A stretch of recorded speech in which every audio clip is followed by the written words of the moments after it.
Meet Kent, Ryan, and Terry. We're just three random dudes who get together every Saturday to talk about the two things in life that bring us a daily dose of serenity: coffee and Star Wars. We call it JavaJawaJaw.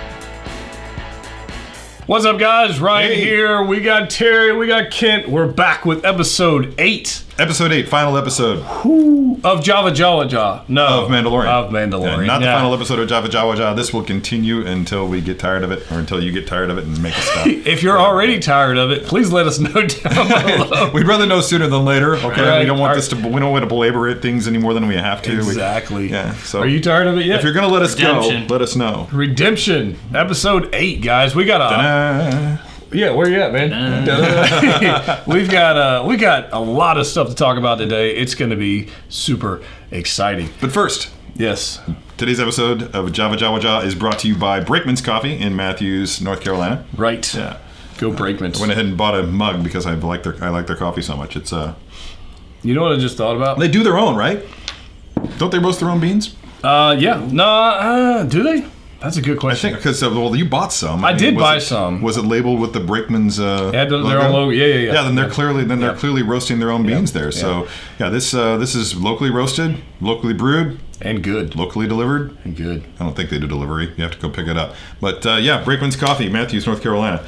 So far, it's been, I think, my favorite place that we've gone to. Yeah, outside of Cremo's pretty nice. Cremo's nice, yeah. Cremo's a great spot. They have great crepes, but I think the coffee here is better. Yeah, definitely better than Starbucks. Yes, yeah, definitely better than Starbucks. The fast food of coffee. Unless you want to sponsor us, Starbucks. Yeah, if you'd like to sponsor us, then we'll take that back. So that's the Java. On to the Java. All right, so getting on to episode 8. The name of the episode was Redemption. Da-da. I can't do both. I can't say the name of the title and do the. We need like a Jawa to come in here and just make that sound like a head, like just like a behind the scenes kind of guy. Just like we need to do like the voice of the Jawa, find a way to to up the pace of it. So we'll do it like da da, right? But then pitch it up, right? There we and just go. have like an animatronic Jawa, like a cutout cartoon Jawa, Boom. pop up. That would like be at the sick. bottom of the screen. If you guys have any awesome ideas, just like that one, let us know down below. Okay, cool. But let's get into episode 8. It was without a doubt. It was everything. It was fantastic. Yeah. It was the perfect round ending to a season that we had no idea what to expect. That is a wrap, and it wrapped up. It was executed just pretty much perfectly. There were a few things that I'm going to bring up later on that bugged me, but I know didn't bug everybody all else. right. No, time out. He didn't like some of it. Get out of here. No, this was it was great. And one of the kind of that kicked this thing off. We got so many. I mean, let's back up. Let's just start with. We'll just start with the Taika Waititi moment. I mean, yes. Taika Waititi got his moment in the sun with Star Wars. Who knows how long he's been waiting for it? And I would imagine his entire life, much like the rest of us, to actually helm a Star Wars anything. And so, how did he do it? He gave himself a 5-minute intro, having fun with Scout Troopers. It was great. Scout Troopers. Yeah. It was great. Totally riffing on that classic take of Stormtroopers can't hit anything. Boom. Yeah, and it was fantastic. He took it to the next level. He took it, but however, they can hit Baby Yoda. With a fist. Well, that's somebody's going to be upset about that.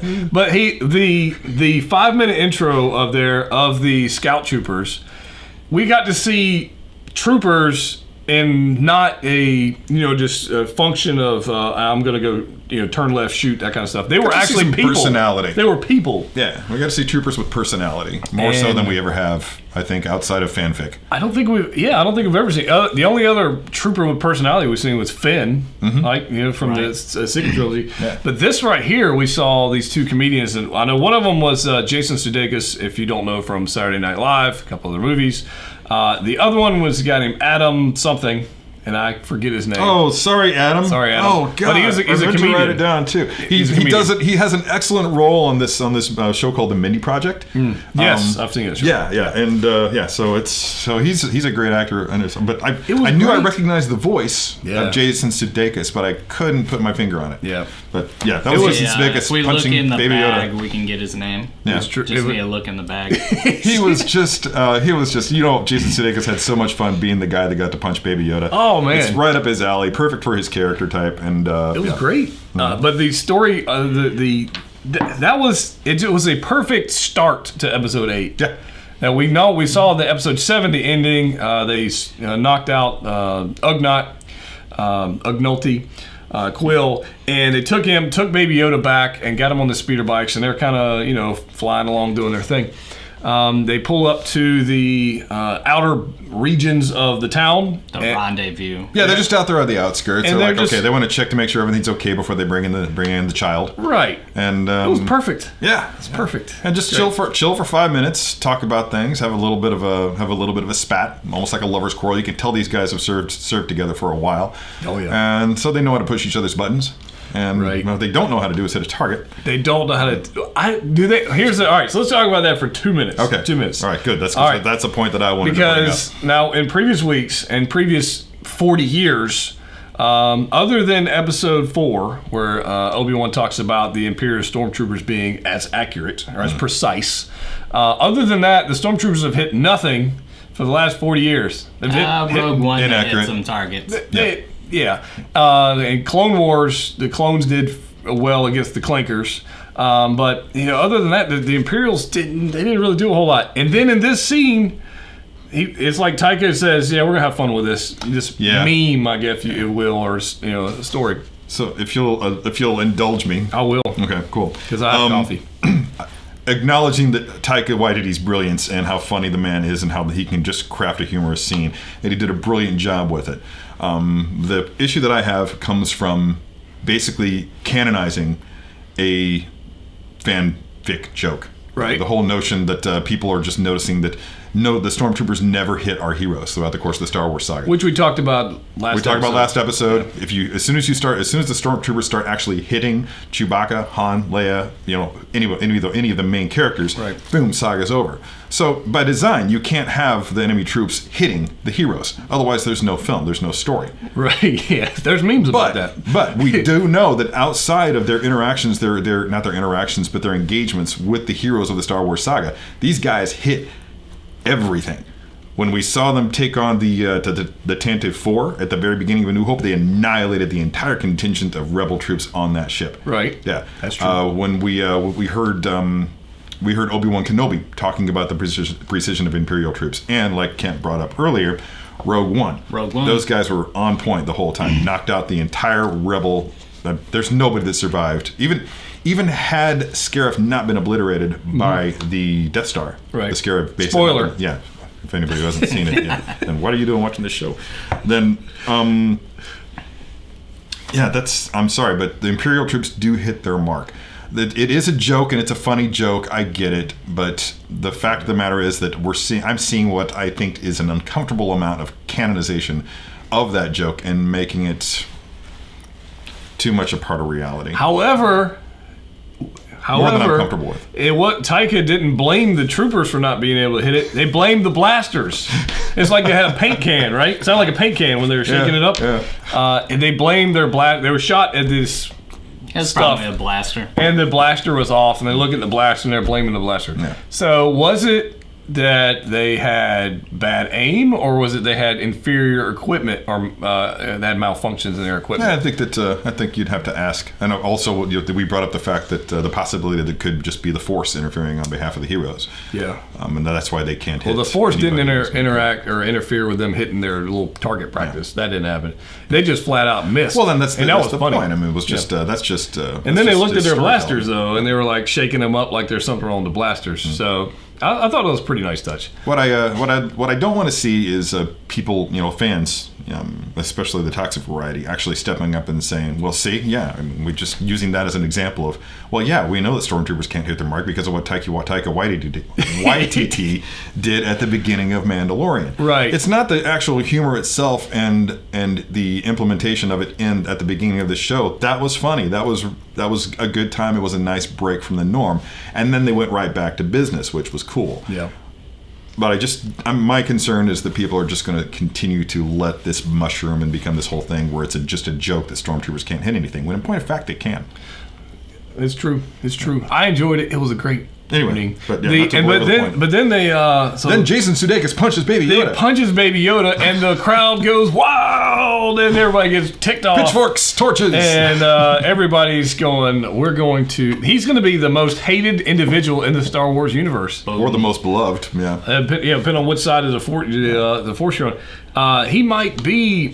He might get death threats or something because he punched Baby Yoda. Actually, that's probably scarily accurate of you to say. Twitter, There's man. probably somebody out there who's going to be talking trash to Jason Sudeikis. He'll be talking trash to punch it. Even though it probably wasn't even him. He probably just did voiceover. But, oh, no, I'm sure it was him. You think it was brilliant. The vocals just... The narration was just too on point with his gestures and everything. I hope it was him because I think they were under the armor there. Yeah. So he punches Baby Yoda. Did he have his red How much fun was that? under the armor? The red sweatsuit from SNL.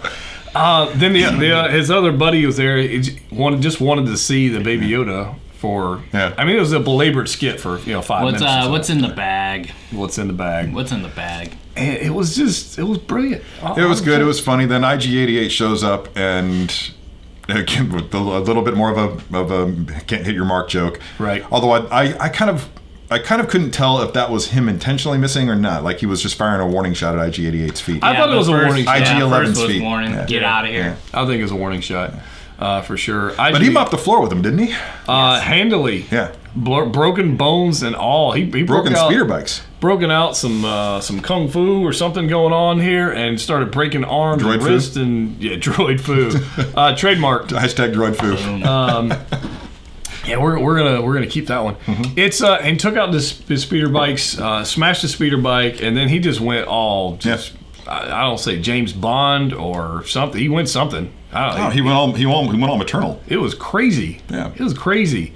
Well, but we got to see in episode 8 what we wanted to see in episode 2 before he was killed in episode 1. Mm-hmm. We wanted to see IG-11 out there just wreaking havoc as we saw him, because in the first episode he was awesome. Knocking out everybody in that. The setup for that. It was great. The setup for that when he just attacks the whole town, and it's just... There's your juggernaut. It was great. There's your juggernaut. I mean, he's just like... And from the perspective of all those Imperial troops who up until that point clearly had the upper hand in the standoff with the Mandalorian, with Team Mandalorian. Clearly. Yeah, had the upper hand, and all of a sudden this X factor gets thrown into the whole group. Where are these explosions coming from?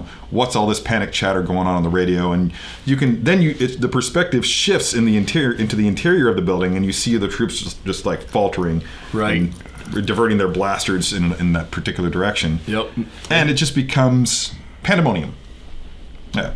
Everybody turns to the right, and then our heroes who are in the cantina, if you will, bar, whatever it is, they're going, what is going on? And they finally get IG-11 on the comms, find out that Quill's passed away. He says the Ugnaughts died. Very sad day. And because we didn't know at the end of the last episode if he was just unconscious or what, but clearly he's dead. Yeah, he's gone. Sorry. Spoiler. He had to die. I think he had to. He had to die. It was an honorable death for the guy. No one's really going to enjoy this show if there's no danger to the characters. Agreed. That you fall in love with. And I think it's ridiculously brave of Jon Favreau and his team to have the courage to sacrifice the characters that they love. Yeah. Nobody's safe. And it makes the Mando grow, because now he has to take over that nurturing characteristic that Quill was doing with the child. Yeah. Right, that's true, especially towards the end. So they come in here. He becomes the wizard.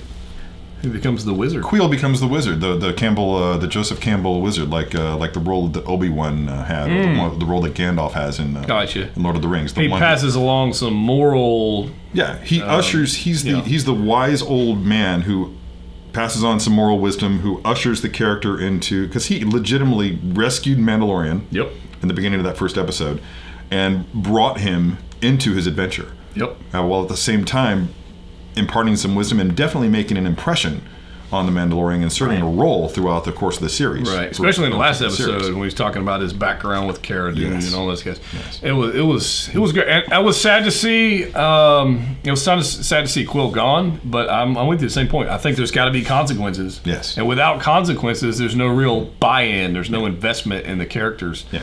So he had to die just based on what type of character that he is in the side. It's kind of like if you watch something and you know that if you know like in the next episode you know they're going to be fine. You're spoiled. You know everybody's going to be alive, and they're in danger in this episode. Yeah, it takes away the tension. It doesn't. There's no. Yeah, there's no the emotion's gone out of it. Right. It's almost like being spoiled for a Star Wars movie. You don't want that. Nope. But he's IG-11's coming through the town on a speeder bike, and just going crazy on that. Almost like it was like Fast and the Furious style, right? He was just kind of whipping left and right and going crazy and just knocking all kinds of people out. Then they cut over to the interior of the bar. And we got some problems going on. So Moff Gideon's in there talking to our heroes and giving them a warning. He calls them out by name. Yes. Not Mando, but by name.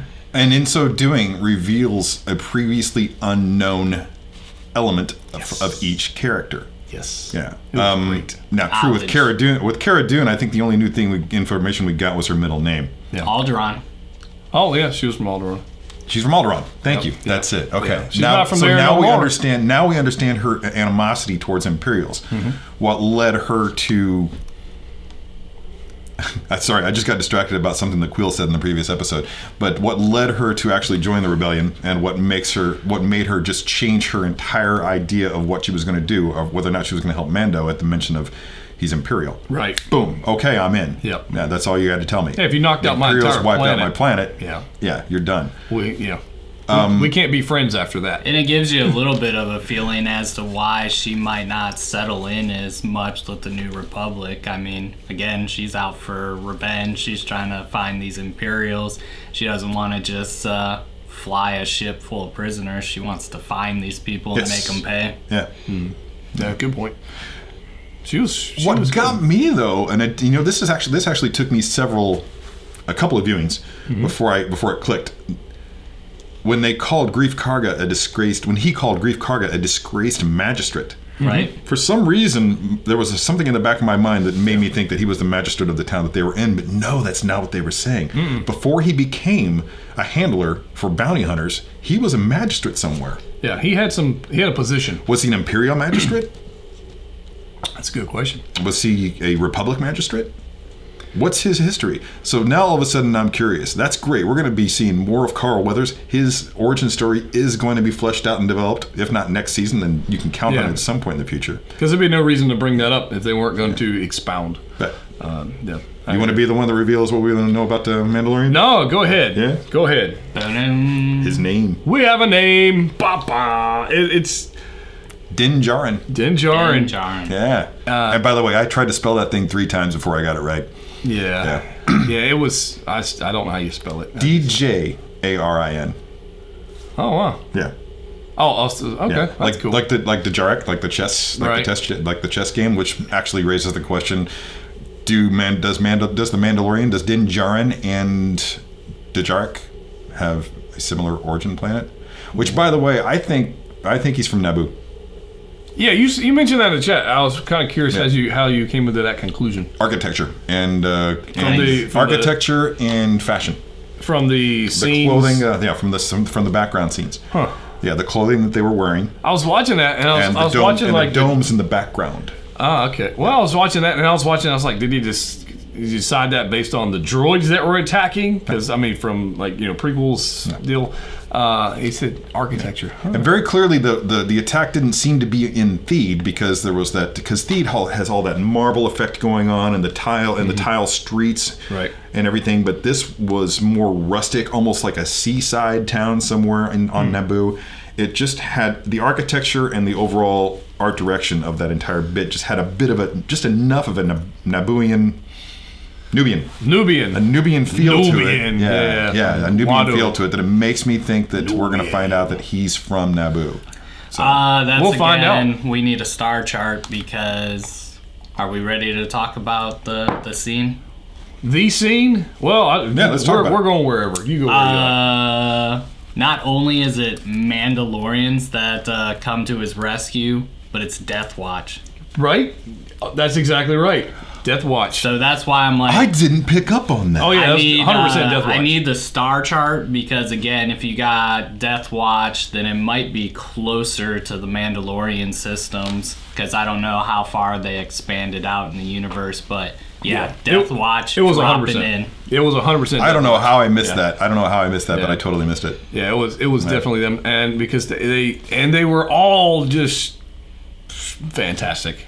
They were, and it wasn't. I don't know if you. I guess you noticed this, but their armor was all similar, right? Yes. It wasn't like this one's personalized, this one's personalized, this kind of stuff. But everybody It was uniform Death Watch blue. Yes, Yeah. exactly. You're right. They had the signet on their pauldron or their shoulder armor, and it was great. It's just some people say it was like fan service or something like that, but it was just good storytelling to incorporate stuff we already have experienced into this storyline. It was just fantastic. I think that it would be unfair to call this fan service. And we've seen some recent examples of egregious fan service in Star Wars. Stay tuned next week's episode. I'm looking at you, Wait, JJ. wait for that episode. Yeah. Next And- week's episode, Rise of Skywalker. Yes. Fan service times 10. Spoilerific review of Rise of Skywalker here on JavaJawaJaw next week. More on that later. Yeah, well, that's another episode. But I think that insofar as using Death Watch to rescue Din is okay because it fits with the time frame. And it works for the story. Yeah, it works. So that's okay. That's not necessarily fan service. You're just developing the story you're developing the origin story of the character and of his people.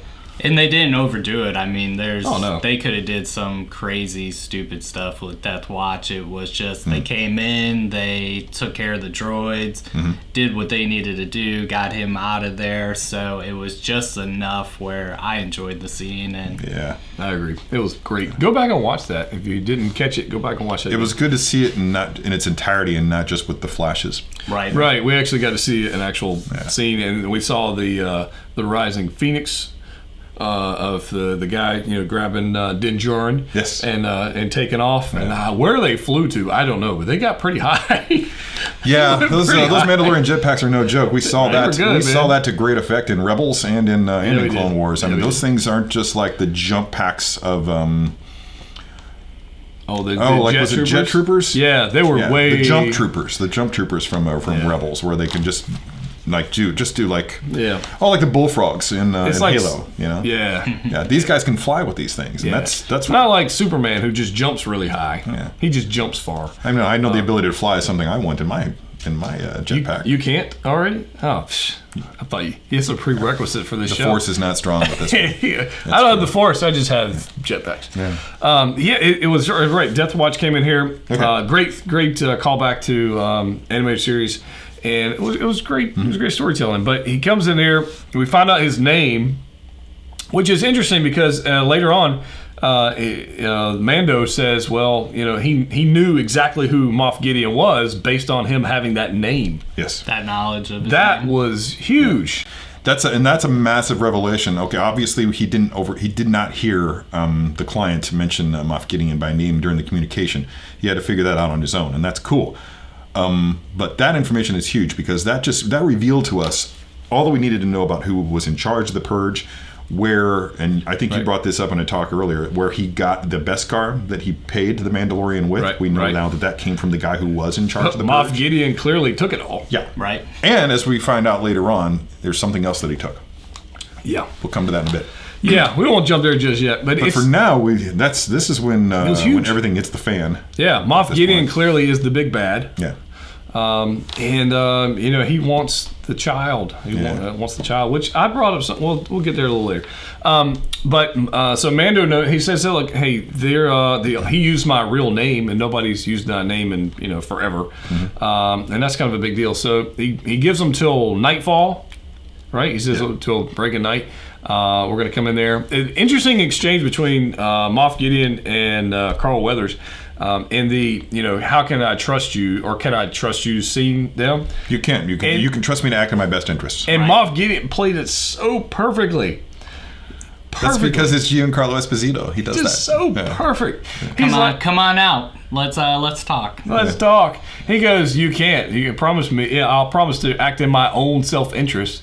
Just like a villain or a bad guy who is clearly overconfident has no problem. I mean, he's in control. He's got ice water in his veins, man. I mean, he's not being snide. He's not being arrogant. Yeah. He's just stating the facts. He has no reason to think otherwise. No. What other knowledge did he drop on us? What are you talking about? Come on, what was the other important thing that Moff Gideon had to tell our heroes? You've lost me, man. Check out this E-web that we're setting Oh, to blast okay. down the bar. Yeah. E-web. The upgraded version of the E-web cannon made famous in Empire Strikes Back by the snowtroopers using it to fire on the Millennium Falcon. Right, which Yes. I want one of those too. The toy or the real one? I want a real one. Okay. As if can't help you ATST there. wasn't great enough during the Mando. Right. We got E-web. We got E-web. We got a lot of callbacks there. Who doesn't love the E-web? Moff man? Gideon's sitting in a position where he's got Death Troopers on the front. He's got the Stormtroopers behind, Yeah. which I thought was an interesting thing. You think you'd put the Stormtroopers up front, but Troop carrier. But troop carrier, he's got clearly his X-wing sitting right there. TIE Yeah. fighter. Brings out the E-web, TIE gives fighter. him till nightfall. Oh, sorry, that's right. That's probably a TIE fighter. Minus 5 points. Spoiler. I'm Season 2. gonna record that. Moff Minus 5 Gideon will points, have an Brian. X-wing. Spoiler. But he's got his TIE fighter there. Yeah. And then he breaks out till nightfall. Things don't go so well. Then he breaks out somebody here with a new guy, which we have not seen before, that looks like that. Looks like that. Who was flipping amazing?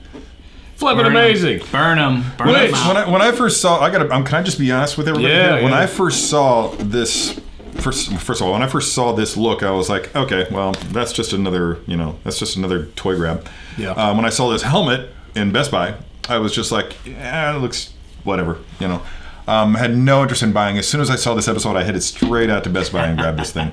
And I've since been weathering it, so it needs a little bit of love, but it's After this episode, I'm going to steal it from him because I got to put it on my wall of helmets back there. No, you're not. I got to get another one. But that brings us to a new segment. New segment. New segment. We got 2 segments for you. Our new segment starting today, Buy Me Toys.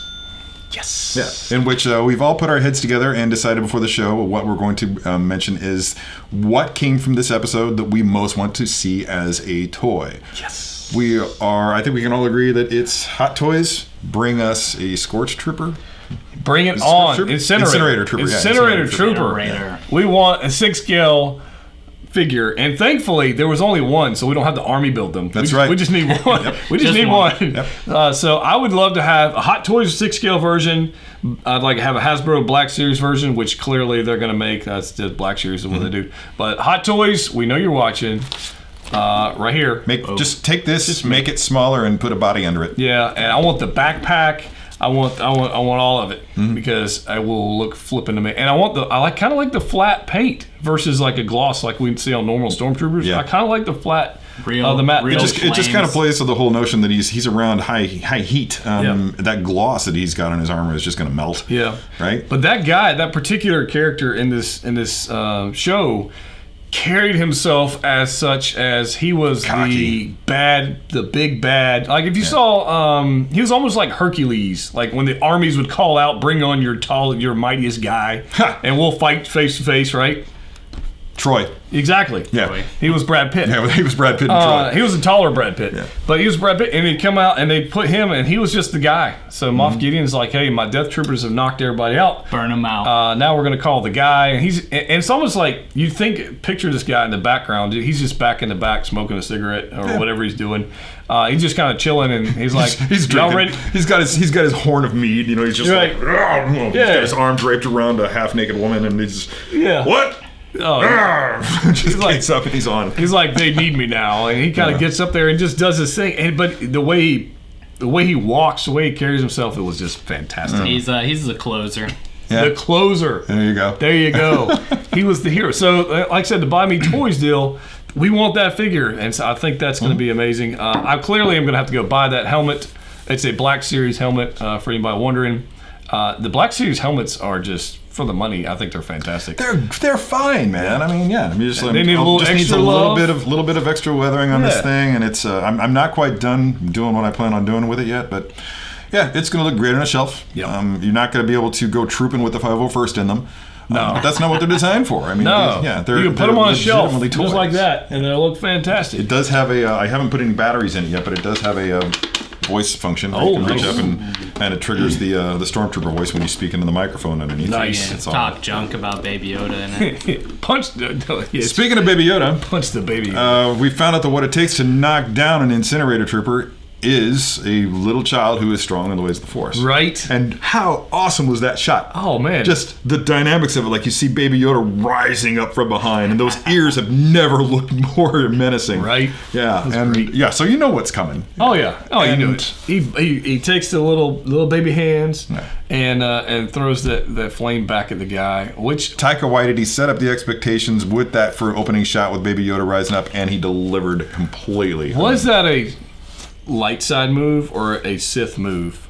With the way he pushed the fire back and killed the guy. I'm still going with he's still a child, Yeah. and like all children, he isn't formed yet. Correct. He's still got some. He still has to figure out what he is. Yep. So he's neither light nor dark right he's now. still- we're still in the he's middle. firmly rooted in the middle. He's in the middle. Yeah, that's It it. was a nice callback to Kanan, though.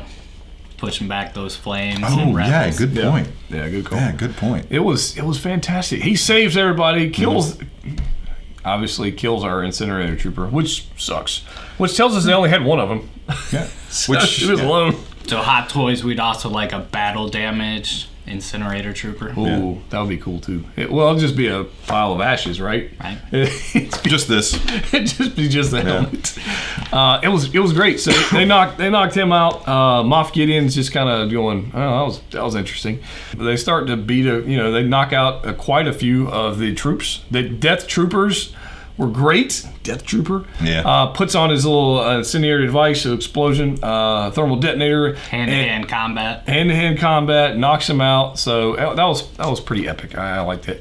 And then they IG-11 comes in here and cuts a hole into the sewer, Sewers. Yeah. right? They're going to retreat to the covert. And that's when Cara Dune takes Baby Yoda and Greef Karga. They go down to the sewers, and then Mando's like, "I'm gonna die. I'm dying. Leave me here. Get out of here." And IG-11 plays the hero. In a brief moment of obligatory exposition, we Right. finally get to. He acknowledges, "I'm not alive, so you can do this with me." We get to see the Mandalorian without his helmet. Right, which we taled about like Scant 3 or 4 moments. episodes Yeah. back that we didn't want to see that. No, I would have been fine without it. I think that I don't know. Pedro, we know you're not under the helmet. Yeah, we know. One day you showed up for work. I know people are complaining about that, but we already know what he looked like. If Yeah. you know who the actor is, you know essentially what he looked like, close to it. And it's not like they went into heavy reconstruction makeup thing. He just pretty much looked like Pedro Pascal. It was an interesting decision, and I'm sure that they had the reasons for making it. I'm sure that it probably falls under the category if we wanted to see him vulnerable, and we certainly did. I don't think I've ever seen Pedro Pascal looking more rough than he did in that shot. He had a bad day. Yeah, so yeah, we get to see the Mandalorian's not impervious to harm. Right. He is, in fact, human. He's not a machine. He's not a robot. He's not inhuman. He's just a guy. He's just a dude. A really formidable dude Yeah. from Naboo. It's like, yeah, I just thought about this. It's like we were talking about a new segment. We'll talk about it in a little bit. But it reminds me of the way he's just a guy. He reminds me of Neo from The Matrix when he goes, "I know Kung Fu." Because he just battles everybody and wins all the time. Except for this one time. But he fought Death Troopers, he fought Jawas, he fought Tusken, he fought everybody. Mudhorn. Well, he didn't really win that But one, he did he? struggles in all those battles. He does, but there he are just moments. I mean, overcomes. he lost against the Jawas ultimately. He did. He was did. going to lose against the Mudhorn. He ran. He ran out of. Baby Yoda. He ran out of disintegrator parts. Right, yeah. It's just ran out. Because if he had enough of those, I think he would just disintegrate the whole traveling deal. But In fact, I'd go so far as to say he's lost just as many battles as he's won in this series. snap. What do you guys think? He was super vulnerable. IG-11 makes a joke about his CPU being damaged, right? And he doesn't get it. He doesn't get it. He goes, that was supposed to be a joke to alleviate. That was his nursing protocol going on. And I'm like, dude, not getting jokes is my thing. Get your own thing. Oh, copyright deal. That's funny. That he sprays on the Bacta fluid, which if you guys don't know, Yeah, that was nice to see a little bit of Bacta brought into little Star Wars Darth Vader-ish stuff going on there. And, it makes sense. It makes sense. Bacta being used as more than just the whole notion of a Bacta tank. Right. That just seems inefficient and almost like the extreme end of the use of Right. Bacta. But just having Bacta be more portable and something that you can apply in a battlefield situation, I think it's a great idea. Yeah, I'm for it. He said he'd be completely healed in a few hours, which was like, I need some of that Got to in give my me some of cabinet. that, Like, yeah. I've had this sinus thing. I would love some Bacta. So IG-11, Bacta nasal spray. just something, whatever, man. Just like get this. Yeah, and I know what you had. If you had the Mandalorian flu, it would have been very helpful. I would have been done with that stuff in a day had it been for that if I would have had Yeah. Bacta. Join the Patreon Bacta if you want to capsules. see Terry in the Bacta tank. The covert was interesting. It's true. Because walking the reveal. I mean, they're hanging all their hopes on hanging out with these, on getting rescued by these Mandalorians. Escorts. Only to walk around a corner and find a pile of Mandalorian helmets. Yeah, that was And we sad. know what that means. Yeah, because they didn't take it off voluntarily. It's not like they took him off like shoes, like somebody's doorway getting ready to go in for dinner. I mean, this is it was a pile. A pile of battle-damaged Mandalorian helmets. It was sad. And the reveal is epic because everybody just knows, okay, well, so much for that idea.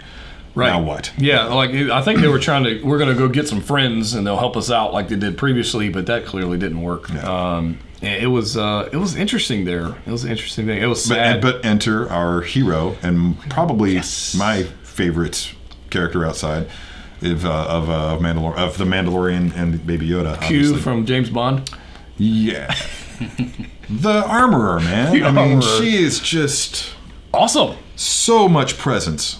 So much presence in every single. She just kind of takes over the show every time that she pops in. Right. She is the Yeah. way. Well, she commands the respect of whoever. Yeah, she does, and we get to see more of that in this scene because now it's really becoming clear to me. Mm-hmm. The revelation that we get is that Mandalorian is not a race; it's a creed, It is a creed. which makes her something of a high priestess. Right. Yeah. As she's putting her blessings on whoever, and yeah, I'm with you on that. Weapons and their armor are their religion, Yep. and she is the manufacturer of the trappings. That's true. And the very, what's the word that I'm looking for here? The artifacts. And Of their religion. and she has the authority, The command authority. to give weapons and to To instill crests. exactly the Yes. signature. She knows She the imparts. stories. She imparts. She basically is the one that helps the character level up. Yep, exactly. Yeah. Those we talked about. You in come to her episode and 2. she deems you worthy. She's the keeper of the law. You have to go through her Right. in order to get an upgrade, in order to get a crest, anything. Yep. Anything. So you want her to be your friend. Yeah.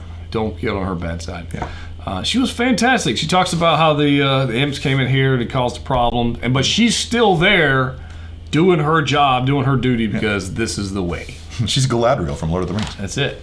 And so he talks about she gets to meet Baby Yoda. Yes. So that was nice. Yeah. And then This is the thing that brought about the death of my people? right. Okay. Talks Well, now, about that. well, you've got to take care of it. It's your responsibility now. A foundling. Foundling. The character that goes with making that call. I mean, how many people can you think of that when they've met the person or the creature whose existence brought about the death of their clan, your gut instinct would be what? Oh, you'd be ticked off. You want revenge. Oh, yeah. You want a reckoning. Yeah. No, she didn't go that route. She just looks at it. She consults the creed and tells him, "Look, this is what you've got to do. Right. She You've puts got to take care together of this child." who the child is. Right. Oh, Yes, yeah. yeah. That's true. She's also the master of lore. So she remembers that there was a time when the Jedi and the Mandalorians were at war with each other. Yep. Yeah. Wizards. Wizards, she called them. Yeah, Right. Sorcerers, I think was the So word, I right? think that's right, sorcerer. I Yeah. think, but they're talking about that, and then she instills the signet. He was a clan of 2, Yeah. Planet 2. and Yeah. that was awesome. He to finally be able gets to his see Mudhorn signet. And by the way, can we just talk about the design of that signet? that. Yeah, Very yeah. good. That was tight. Yeah. I mean, seriously, I did not know. When I thought about the signet of the Mudhorn, and I did think about what a signet of a Mudhorn would look like back when it was first discussed, Beautiful. Absolutely beautiful. Regal Robot, if you guys are watching this, please do something with that signet. I want to see that next. We need it on the you've wall. done the Mythosaurus skull in 2 variants, and I want to see a Mudhorn. Boom. My wife just texted me. Hi, baby.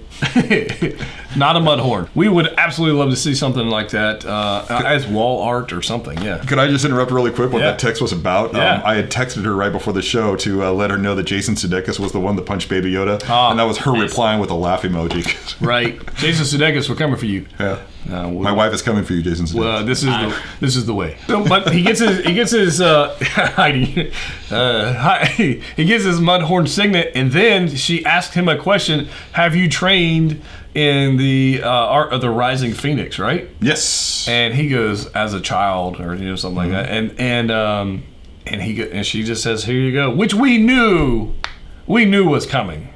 Like we saw when we saw the heavy Mando flying around in the previous episodes, and he's a Mandalorian. They've got to have the jetpacks. I mean, got to have it. Yeah. It's a thing. So we knew, but this was the time where he got it. It just so happened that it matched his Beskar armor. Just so happened that I just worked out the way. They had a few packs laying around. They did. Yeah. It's just beautiful that the way that all of this, the acquisition of his weapons over the course of time, and apparently the loss of one, because is this a good point to bring up the fact that we still haven't seen the pulse rifle in many episodes? Ooh, I haven't even considered it. Yeah, the last time we saw the pulse rifle that I can think of is when they were taking on the ATST. Right, that's right. Maybe he left it on the ship. Yeah, it's probably on the ship. Yeah, well, I hope I see it at some point. I don't know why he's not taking that with him everywhere he goes. That's a good question. Yeah. That would be a good... I mean, because disintegrating Moff Gideon would have been great. Maybe that's why they didn't do it. I don't know. But that would have been very convenient. I guess that for these 2 episodes, at the very least, he kind of needed to leave that behind, because carrying his number 1 weapon with him while he's supposed to be under guard and a captive of Greef Karga. True. Yeah, that's why. That would ruin the illusion. Yeah. That's probably why it's on the ship. It was bad enough that Greef had his blaster. But Kara had her large... gun, right? And I guess that having the pulse rifle on the prison barge, it's not exactly a close quarters weapon. Yeah, exactly. So that kind of makes sense. It was pretty good. So I think that's probably why because he came up in handcuffs in the last episode. So it's probably on the ship. Right. That's pretty good. So he'll probably have it back now. But you're right. We jumped ahead there. Went to the covert. Got the weapons, got the backpacks. Rising Phoenix. Head down. The stormtroopers are on the way. IG-11 comes in, knocks out a couple stormtroopers. Then they go down to the lava river and get on the barge, which, like I said earlier, has some form of an R2 unit. It's your Styx metaphor, river Styx metaphor. Yeah, it is 100%. Yeah, it's your guide. Yeah. Terry's got one more thing though. He does. Terry, you have a thing? How about our armor and what she does with the stormtroopers? Yeah, I guess we ought to talk about that. She goes all John Wick on us. She's full on in battle cleric mode. Yeah, just. I mean, not only. You could make the comparison to John Wick, I guess, on a superficial level, but I think the important part is that. Warhammer. Warhammer as the leader, as the spiritual leader of the Mandalorians, she does not partake of the weapons that we typically associate with Mandalorians. There are no blasters, there are no rockets, none of that. She's not wearing a jetpack. She has minimal armor on. She's like, I think a breastplate is about, and a breastplate on her helmet is the only armor that she's wearing. I mean, but she's wielding her tongs and her hammer, the tools of her trade. And she turns them into weapons and annihilates a platoon, not a platoon, but a squad of stormtroopers. Literally smashes a stormtrooper helmet. Like we've never seen that before. You see pieces flying. Never seen that before. That's pretty that cool. I can think of. Whole stormtrooper into the incinerator. Yep. That was great. Yeah. Some of the best combat that I've seen in a Star Wars anything. Yeah. She delivers again. The armor is definitely my favorite character outside of the main character, and possibly even more so than him. I want to see more of her, and clearly, I think spoiler alert, she survives. I think we will. Yeah, I think we will. Anyway, but back to the River Styx. Yes, Ryan wants to talk about the river lava. I'm sorry. Yeah. I like lava. He likes lava a lot. He just wants to get to my new segment. He has lava in his basement. It's true. So we get on the barge. They get moving down the river, and then spoiler, new segment, Under the Helmet. This brings us to our new segment. What happened with under Kent. the helmet? Yeah. So there we go. I was really eager to get to Kent's new segment. So This episode, Under the Helmet, we got to see Mando has thermal vision. Did you know he had thermal vision under the helmet?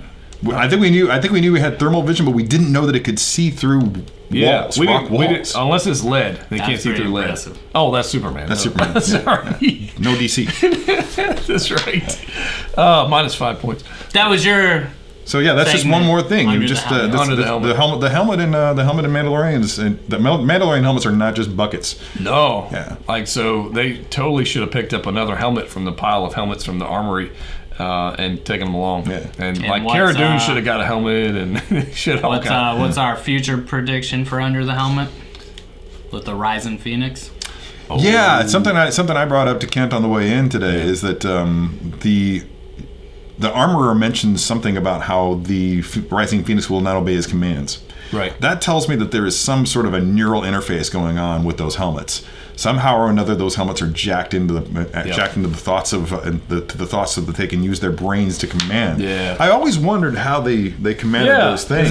Like those Sabine, and even the Night Watch or the Death Watch. You're going on, and you're wondering how do they. You don't see them grabbing a little button or anything like that. No, we don't see like Rocket Man, like the Rocketeer. You know? Yeah, we don't see that, and they just fly. So there's something going on, and you don't hear them audibly say anything. And the way that it's presented is that it's again they try to make it part of the religion. Like you can make the argument that Rising Phoenix is a little bit too on point, a little bit too nerdy, almost like you can almost call it fan Harry service. Potter. Yeah, a little bit Harry Potter, but it's okay. It's exactly the kind of thing that somebody would implement into their religion. You want something that's going to evoke a sense of awe. I mean, Right. this is the jetpacks are something that are almost unique to Mandalorian culture.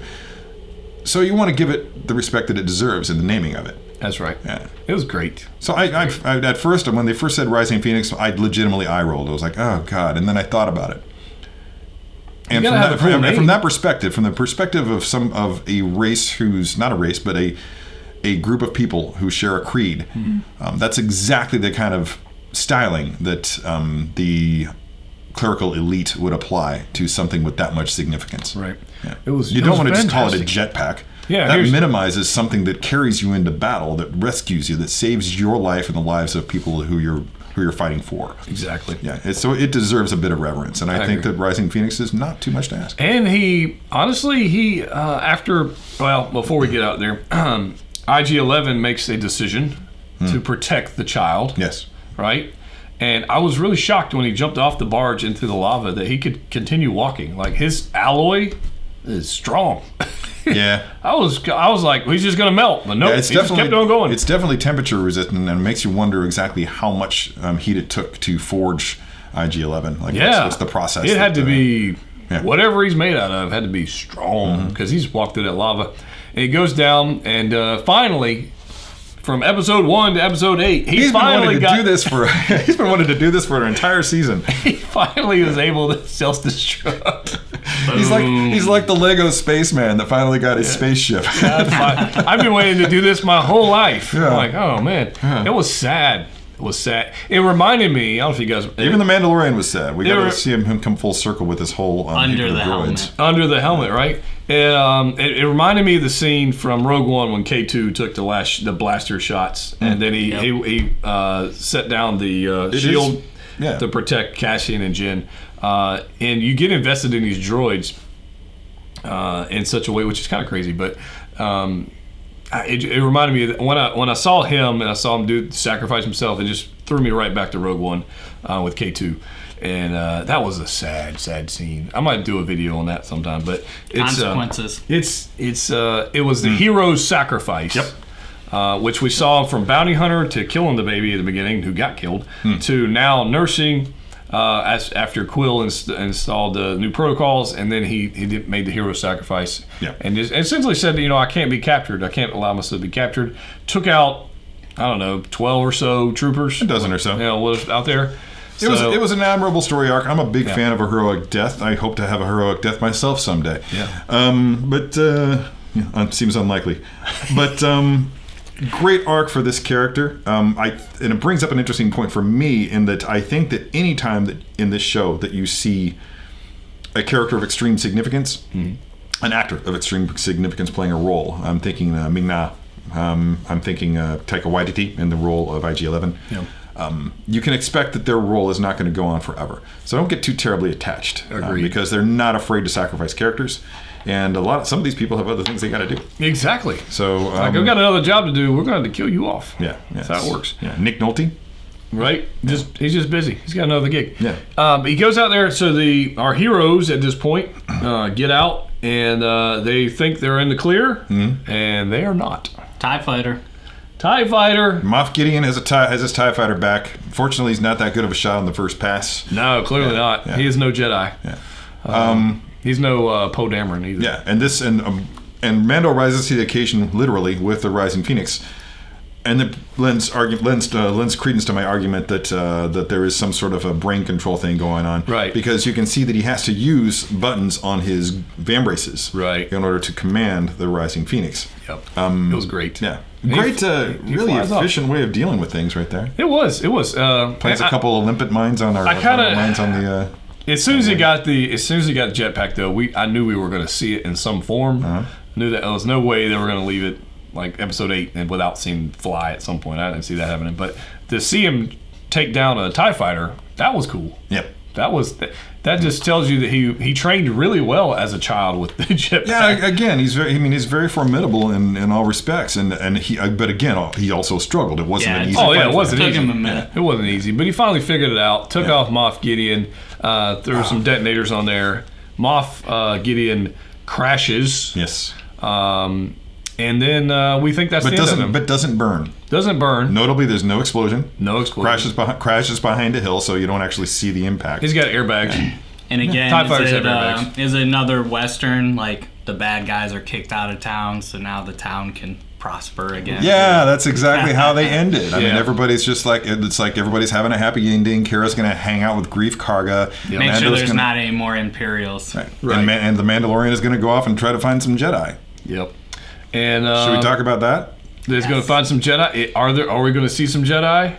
I think that Dave Filoni made it pretty obvious with a tweet in which he tweeted a cartoon of Gandalf talking to Ahsoka Tano. Yep. In which Gandalf says, it was pretty much this. They thought I was dead. They thought I was dead too. Look how that turned out. Yeah. And of course, Gandalf the White came back and took everybody. So but I think we can expect to see potentially Ahsoka Tano in live action. Oh man, it would be so awesome. Yeah. Possibly, and since she went off at the end of Rebels to try to find Ezra Bridger, maybe Ezra Bridger. And you can call that fan service if you want to, but I freaking want to see it. And Thrawn. Also, possibly Thrawn. That would be sick. But also Sabine Wren. Sabine Wren would be amazing. Yeah. And she would be about middle-aged by this point. Yeah, but say she would be like a mentor to him. I would see that as happening for age-wise. And because of what happens next, clearly Sabine is in this story arc. Yeah, we got to tie these things together, man. Because at the very end, when you think Moff is gone, Gideon's gone, he's not, and he breaks out of this TIE fighter with a dark saber. The dark saber. Oh, man. Saber. The dark saber. I saw that dark saber, and I was like, no way! Legitimately that's awesome. Screaming no way at the screen. My jaw has never dropped as hard as it did in that moment. It's the moment in The Mandalorian that I didn't know I needed in my life. Right. It was not on anybody's radar that a dark saber was going to show up in The Mandalorian. Ever. Not season 1. But we got it because, again, flashing back like 30 minutes earlier in this particular episode, talking about when Moff Gideon's calling out by Din Djarin and talks about Grief Karga. He knows all these people by name. Yes. It's because, and again, where he got the Beskar steel, because they are the ones who destroyed Mandalore. He wiped out the Mandalorians. He's responsible for the Purge. At some point in time, whether he killed her first or not, we can assume that he killed her, but he got that Darksaber from Bo-Katan. Yep, he got the Dark. Now, if you guys don't know, the Darksaber was whoever held that was typically in leader of the House Vizsla. Yes. And then and essentially lead the Mandalorians. Darth Maul had it for a period of time. And of course, we all know how that worked out if you don't. But go back and study the Darksaber. It is amazing. It's got a great history. It's a beautiful legend. It's some of the best storytelling that we've experienced in Star Wars. Probably one of the most famous weapons in Star Wars. Yes. I mean, across the the genres. But with Tar Vizsla, originally the Jedi, Tar Vizsla, Mandalorian, and then it's a thing. So historical significance cannot be understated with this Darksaber. It's a huge, huge deal. And for everybody who's new to the Mandalorian, new to Star Wars because of the Mandalorian, just go out there and research the Darksaber. We might even do a video on it or something. But it was huge. It was huge. Okay. Huge. Super excited about that. So that's it. That's our not quite a cliffhanger ending. We just get to see that the villain's still alive, and everybody's gone off, and they've left it all open for what the story's going to be in the next chapter. Season 2. Is it going to pick up right where we left off? Is there going to be a time jump? Are they going to go forward 5 years? Are we going to have teenage Baby Yoda? Yep. Adolescent, I should say, Baby Yoda. Or are we going to go? Are we going to go backwards and see Mando's training? Maybe in flashbacks. Could we have flashback training? I don't know. Yeah. Could be interesting to see how they do that. I hope not. I'd rather go forward. Yeah. But just I saying. think they're going to the home planet of the Gamorrean guards. Yeah, with the photo that was dropped. I have a theory on that. Yeah. If you guys don't know, yeah. Disney Plus, Jon Favreau dropped a photo of a Gamorrean. I don't know who the garb is. Gamorrean. There was a character, a Gamorrean character that Sideshow created. Sideshow Collectibles created exclusively for their Mythos line of Star Wars statues. Mm-hmm. I can't remember his name, but he was a Gamorrean warlord who originally served his job as executioner and wound up being enslaved. And he had this whole backstory. It was beautiful. I kind of wrote it. Spoiler. Speaking of Sideshow, did you catch the line? Now that all the scum and villainy is out of yeah. That was pretty good. Yeah. But that's pretty much it. So season 2 is coming in the fall of 2020. So we have a little while to wait. Yeah. We'll see you in the fall. No, Right, everybody. We'll be back next week. Yes. So with Rise of Skywalker. If you have questions about Mandalorian, anything you'd like us to cover, if you got whatever that is, just let us know in the comment section down below. Subscribe if you haven't already. Next week, Rise of Skywalker. Spoilerific episode. It's going to be great. And for us here at JavaJawaJaw, we have spoken. Peace out, everyone. See ya.